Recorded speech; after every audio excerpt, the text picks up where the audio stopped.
Good morning, church. It is good to be with you here today. Today we're going to look at Jeremiah chapter 6 and 7.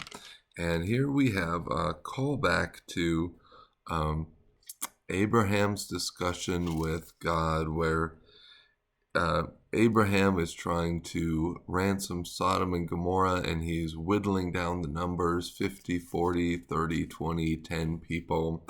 And finally, God says here to Jeremiah, he says, look, can you find even one person? Can you find one person who's righteous in all the land that I might save her? And I think that's a pretty stunning indictment of the community of Israel, especially compared back to when the prophet Elijah said, I'm the last one.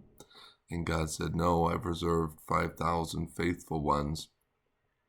And now God is saying, I don't think that there are any. If you can find one, let me know. And we're also told about this refining process. He says, I have appointed you an assayer among my people, a refiner, so that you may know and assay their way of life. But there's no good found. For refining to work, there has to be something good underneath. If I seek to, say, refine this cheap glued particle board into a nice slab of oak, it will never work. The material isn't there. If you seek to refine a lost person into someone who is saved through their good works, it won't work because there's nothing good there inside. Refining is only going to work on God's children.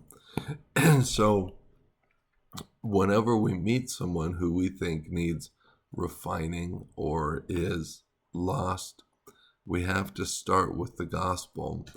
Our job is to see if we can't, through the power God gives us, allow there to be a few righteous people when God comes back. When he comes again, we want there to be righteous in the land, and that's going to come from our labors on his behalf. He has given us the keys to the kingdom. We need to use them and unlock the doors, but it will be hard because, as Isaiah said, he has blinded their eyes and hardened their hearts so that they won't see with their eyes or understand with their hearts and turn, and I would heal them. Isaiah said these things because he saw his glory and spoke about him. Nevertheless, many did believe in him, even among the rulers.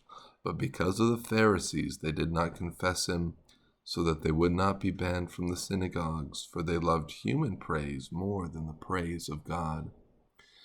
It can never be said of us that we love human praise more than God's praise. We have to be refined in the fire to the point that all we want is to hear our Lord God say, well done, and everything else fades away from that. And we need to pray that God would remove the blinders from those around us and that they could hear the word effectively.